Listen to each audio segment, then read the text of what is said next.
大家好，咁呢段教學裏邊咧，我哋就會教大家點樣寫呢個智能鬧鐘嘅程式嘅。咁唔知大家以前有冇經驗咧？就係當你喺夜晚校好咗個鬧鐘幾多點起身之後啦，咁當你起身嘅時候咧，你個鬧鐘響咗，然後你撳熄咗佢，結果咧你就瞓翻，然後就唔記得起身啦。咁跟住最後咧就遲咗到咁樣嘅。咁要解決呢個問題咧，我哋希望咧透過一個嘅智能鬧鐘咧，你要去整熄呢個鬧鐘嘅時候咧，需要做啲特別嘅動作或者比較麻煩，令到你咧點都醒晒起晒身咧，先會整熄到個鬧鐘嘅。咁你就唔會瞓翻，咁從而咧就減低咗你呢個校咗鬧鐘但係都起唔到身嘅風險啦。咁要做呢個智能鬧鐘咧，個程式今次咧就稍為有少少複雜嘅，咁所以我哋咧就會將我哋嘅智能鬧鐘最後呢一個嘅版本啦，我哋咧就先拆翻開咗兩個唔同難度嘅鬧鐘先。咁呢段片段咧係一個基礎難度嘅，基礎難度你做好之後咧，先可以再去睇另一段關於進階難度嘅一個片段。好啦，咁我哋事不宜遲，正式開始我哋呢個基本難度一個嘅智能鬧鐘嘅程式點樣寫啦。咁喺呢段片段咧，我哋個程式咧雖然係基礎，但係都有少少地方係比較複雜嘅。咁所以我哋咧就會首先咧跟住我寫咗個程式先，咁然後咧我喺呢段片段最尾嘅時候咧就會再詳細解釋翻我哋寫咗個程式究竟係咩嘅意思嘅。好啦，咁我哋首先咧就要喺平時咁樣啦，我哋係撳擴展，我哋打翻呢個嘅網址啦。咁然後咧，我哋就要加入呢一個嘅 InnoBit 嘅擴展㗎啦。咁撳一撳 InnoBit，咁等陣之後咧，就平時咁樣有多個 InnoBit 嘅擴展嘅。咁我哋最後咧就會用到喺個進階嗰邊咧嘅片段咧，就會項用呢個嘅陸放模組嘅。咁但係我哋陣間咧，首先喺呢個基礎片段住咧，我哋會用一個簡單啲方法去做先。好啦，咁我哋咧首先喺呢段片段咧，我哋上基礎嘅版本咧就係話，我哋一開始嘅時候咧，個智能鬧鐘咧就俾我哋用者咧去 set 翻去調校翻我哋想要幾多秒之後個鬧鐘響嘅。咁而當個鬧鐘響嘅時候咧，我哋就會透過隻手啦，OK 喺個超聲波感應器個距離模組嗰度咧，我哋遮遮佢，咁令到佢咧知道我哋有手喺度之後咧，佢就會自動熄咗個鬧鐘，咁你就可以重新再校個時間再響過啦。咁要做到呢個效果咧，咁我哋要有一個計算時間嘅方法嘅。咁點樣做咧？我哋首先咧就會用到我哋先幾堂都有用過嘅變數。咁我哋拉落去啦，會有一個叫變數嘅項目啦。我哋建立一個變數先。咁呢個程式裏邊咧，我哋基礎難度咧，我哋淨係用到一個變數啫，就係 time。咁我哋就作嗰個 time 嘅變數啦。咁跟住我哋想一開始嘅時候咧，就會將個 time 呢個時間咧設為零，代表咧我哋咧想去喺嗰個秒數之後會響嘅嗰個秒數咧，我哋叫 time。咁一開始我 set 咗零先嘅，咁我哋用者可以將呢個 time 嘅數目咧去做一個調整嘅陣間。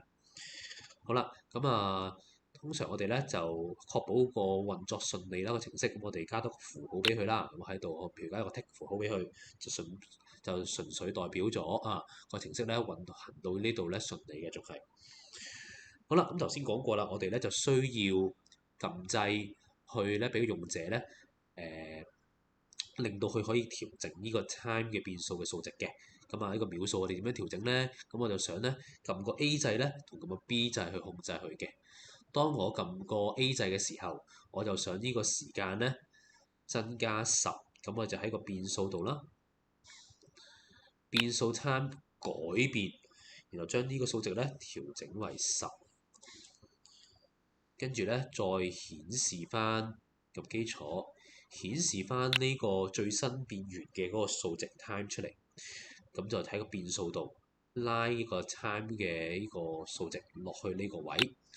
咁佢撳咗 A 掣之後咧，就會將佢現時參儲存嘅嗰個數字咧，由0增加咗10，然後顯示翻出嚟就顯示10啦。如果用者再撳多一次 A 咧，參呢個數值咧就會再加10，就變20，如此類推㗎啦。咁但係你話阿 Sir 唔係喎，我好想將呢一個嘅時間再微調少少我就變咗10秒，我想13秒咁點算啊？咁我除咗要撳一下10之後咧，我哋仲要撳多3下 B 掣，每一下 B 掣咧就加1，咁就可以做到一個13秒嘅效果啦。咁可以將呢段嘅程式咧複製佢先，然後將佢改變做 B，再將呢個10咧變做1。咁嘅意思即係話，我撳 A 掣就會將個 time 加10，我撳個 B 掣就將個 time 加1。咁如果你要將個秒數 set 為13嘅時候咧，你就要將 A 掣撳1下，B 掣撳3下，咁啊做到13嘅效果啦。咁去到呢度咧，我哋就可以俾用者咧去設定咗佢需要幾多秒之後個鬧鐘響嘅。好啦，咁然後咧 set 咗個鬧鐘嘅時間幾耐秒之後咧，幾多秒之後咧佢響嘅話咧，我哋就要做一個確定嘅動作啦。咁我哋就會用呢個按鈕 A 同 B 一齊撳嘅時候咧，佢就做一個確定嘅。嗱，以下裏邊嘅內容咧會稍為有少少深奧嘅，咁所以我哋陣間咧喺片段尾先解釋翻究竟裏邊係點樣嘅運作。我哋首先咧跟住我去做一次先。咁首先咧我哋就撳回圈，咁呢度咧我哋會用一個新未用過嘅之前嘅一個功能，就叫做計次嘅。咁啊放喺度先。嗱，計次喺呢度咧英文咧叫做 for loop。係一個喺我哋寫程式嘅電腦科學裏邊咧幾常用嘅一個嘅方法嚟嘅。咁呢個意思咧，我陣間會詳細啲講。依家簡單啲嚟講嘅話咧，我哋就會話啦，我哋如果想將一段嘅程式運行一定嘅次數咧，我哋就可以運用呢個叫做 for loop，即係計次一個嘅回圈嘅啦。咁但係呢個回圈入邊咧，稍為有少少嘢咧要留意嘅。咁我哋寫完個程式先。我哋首先咧入邊咧要加多2項指令。第一個咧就係顯示數字，擺喺呢度嘅。咁我想做一個倒數嘅效果，即係話我哋譬如如果10秒之後要響鬧鐘嘅，我哋就想去顯示10、9、8、7、6咁落去到0為止嘅。咁倒數完之後咧就會開始響啦。咁所以我要做倒數嘅顯示模式咧，我哋就顯示嗰個數字。咁但係咧，我哋咧要顯示數字嘅時候，譬如我哋頭先 set 咗個時間係10秒咁先算啦。咁我哋咧就會係想第一下顯示嘅係10，第二下顯示係9，如此類推嘅。做到一個倒數效果咧，我哋入邊咧要做一個少少嘅運算。我哋撳數學減法擺喺呢個位。咁然後咧，我哋咧就會將變數time呢樣嘢咧擺喺呢一個位，同時擺埋喺減數嘅左手邊，即係呢一個位啦。好啦，然後咧我哋 time 咧就要減一個數字嘅，減咩咧？我就要減一個叫做 index 嘅嘢。點解突然之間會有 index 呢個嘅數值喺度嘅咧？其實 index 咧係呢個位出現咗嘅。咁呢個 index 係咩嚟嘅咧？呢個咧就係話啦，我哋做一個嘅計次回圈嘅時候咧，我哋咧就會將佢呢個電腦程式咧就會自動將 index 呢一個嘅新嘅一個類似變數嘅值咧，就會由0做一次，然後1做一次，2做多一次，3又做多一次呢個綠色部分，直到個數字咧係 time 咧就做埋佢就唔再做啦。咁即係咩意思咧？我哋轉頭再講啊！我哋再寫多樣嘢先。我哋咧再喺度基本最底咧有一個暫停秒數擺埋落喺呢個位。我想暫停1秒嘅。好啦，我哋睇睇啦。如果綠色呢部分，我哋一開始嘅時候咧，我哋就會令到個程式咧，令到個 index 呢個數值咧係0開始嘅。而 time 咧，我哋頭先如果假設我哋咧係個 time 係10嘅時候啦，我哋10秒之後要響鬧鐘嘅，咁我就由0做到10，第一次做係0，咁然後咧 time 係10啊嘛，然後就會減0，所以10減0就會係10啦。個顯示光幕咧就會顯示10，然後過咗1秒之後，呢個綠色部分會再做過，咁啊但係咧今次咧個 index 咧就會增加1，就變成變成1啦，本身0啊嘛，變成1，然後咧時間 keep 住仲係10喎，咁啊10就要減啱啱嘅新嘅1，咁就變咗9啦，顯示9出嚟，咁就再1秒之後咧呢個 index 就會再加1，變做2，咁然後咧 time 就係10減 index 2咧就變做8啦。咁如此類推之後咧，就會19、8、7、6、5、4、3、2、1，去到最尾咧，參係佢就會做到10嘅。咁所以咧 index 入邊10咧，10減10就會係0啦。咁最尾咧就會變到0，依嚿嘢就唔會再做啦。佢只會做個 index 由0跟住1、2、3去到參嗰個數值，呢件事就完咗。我哋就做完倒數嘅部分嘅啦。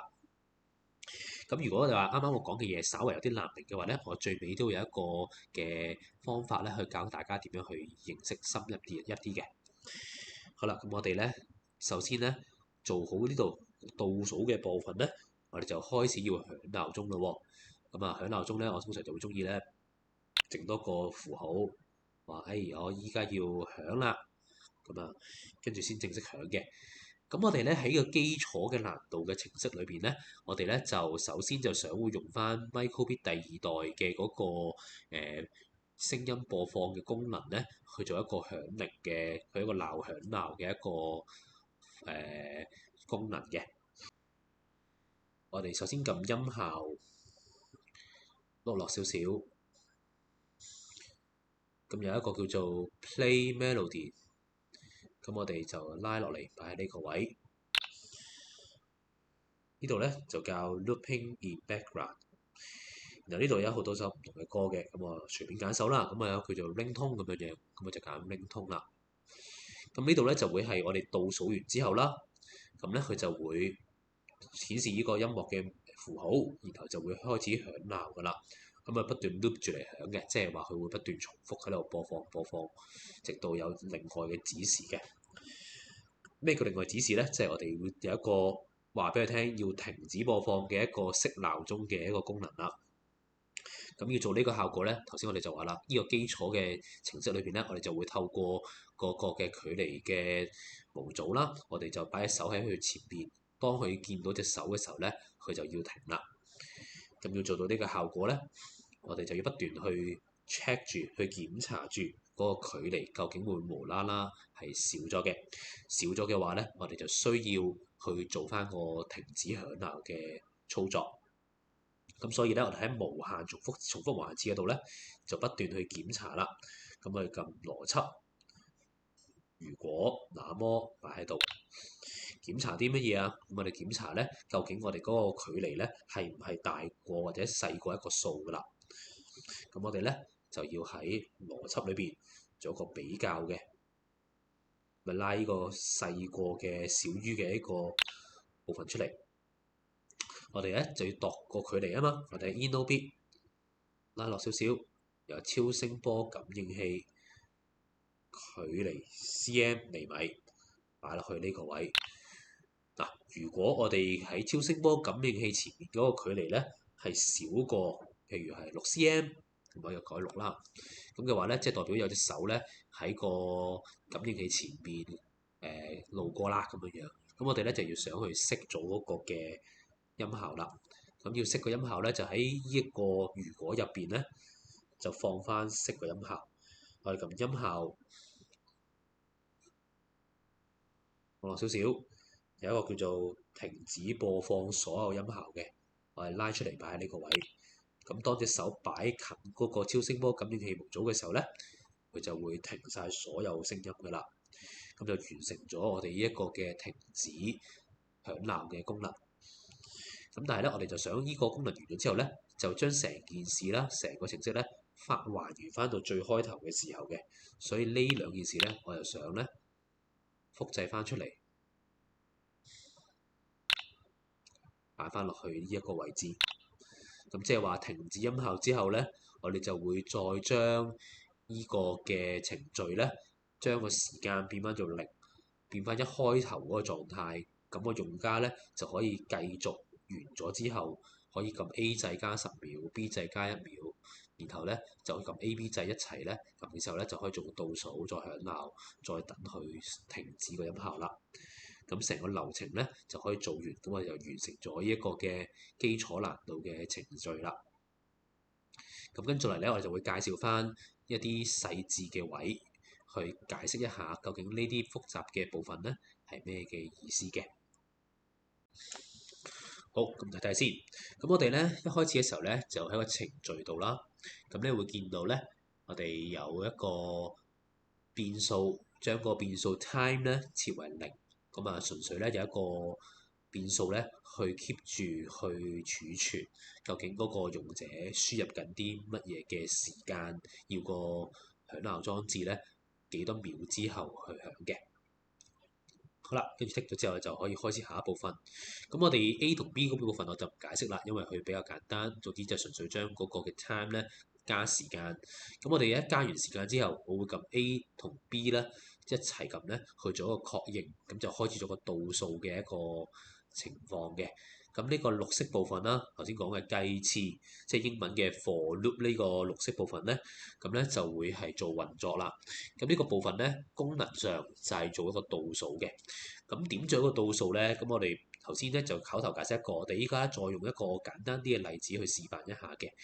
譬如如果我哋頭先話將個時間，今次咧我就話 set 咗做5秒啊，我哋想5秒之後個鬧鐘會響，咁我哋個倒數咧就會由跟住顯示4、3、2、1、0，跟住就響啦。我哋想做到呢個效果，咁由5、4、3、2、1、0咧，咁我哋冇理由次次都會將佢寫個程式就話顯示5先，跟住嗰一秒顯示4，嗰一秒顯示3咁樣，咁就好累贅嘅程式，咁佢亦都好大個程式，咁我哋就唔係咁方便，咁所以我哋咧就用一個新啲聰明少少嘅功能，就叫計次嘅功能咧，去幫我哋做呢個效果嘅。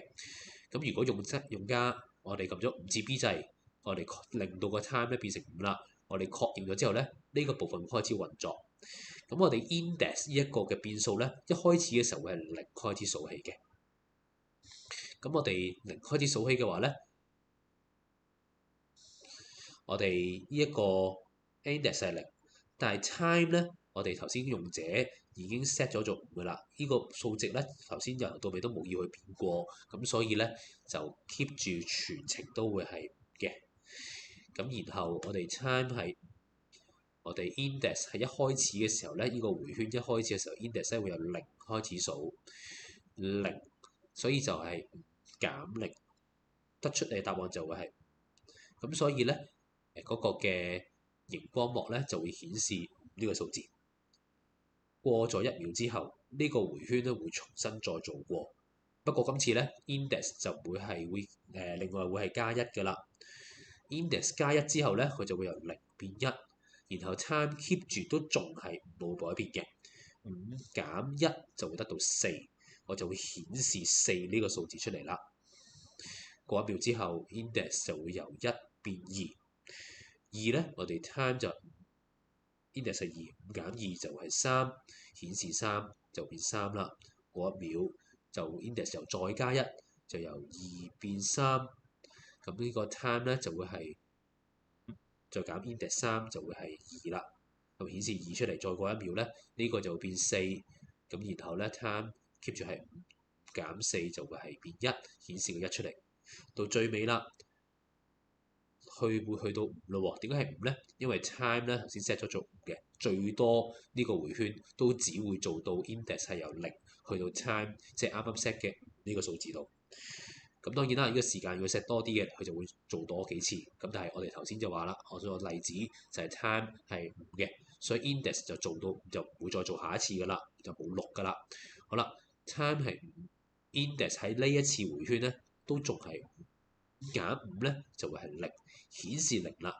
再過1秒之後咧，佢就會繼續做落去，就會繼續下一步噶啦。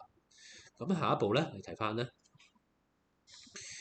喺綠色之外咧，就會顯示呢個音樂符號，跟住就播放呢一個嘅 ringtone 嘅一個音樂出嚟㗎啦。咁啊 looping in background 意思即係話佢會不斷響、不斷響，將嗰首音樂不斷播放，直到你有另一個指示為止嘅。咁嗰個指示咧，就係我哋要諗辦法整停佢啦。咁喺個簡單啲嘅版本度咧，我哋點整停佢咧？我哋就想用呢個超聲波感應器嘅啫。咁個距離細過6嘅話，咁咧就會停止播放音效，亦都即係將頭先播放緊嘅 melody ringtone 咧停止咗佢。咁咧，然後我哋就頭先話啦，我哋想將所有嘢重新設翻定佢為一開始開機時候嗰個狀態。咁所以咧，我哋就將變數設為零，然後咧即係變數 time 設為零，然後再將個顯示咧填寫翻個 tick 號，就還原翻狀態咁樣啦。咁寫完呢個部分咧，你就可以咧開始 download 個程式，下載程式落去你嘅 Microbit 度去測試一下成個嘅響鬧裝置。有信心睇得明之後咧，你可以開始睇一睇我哋下一段進階啲嘅編程片段啦。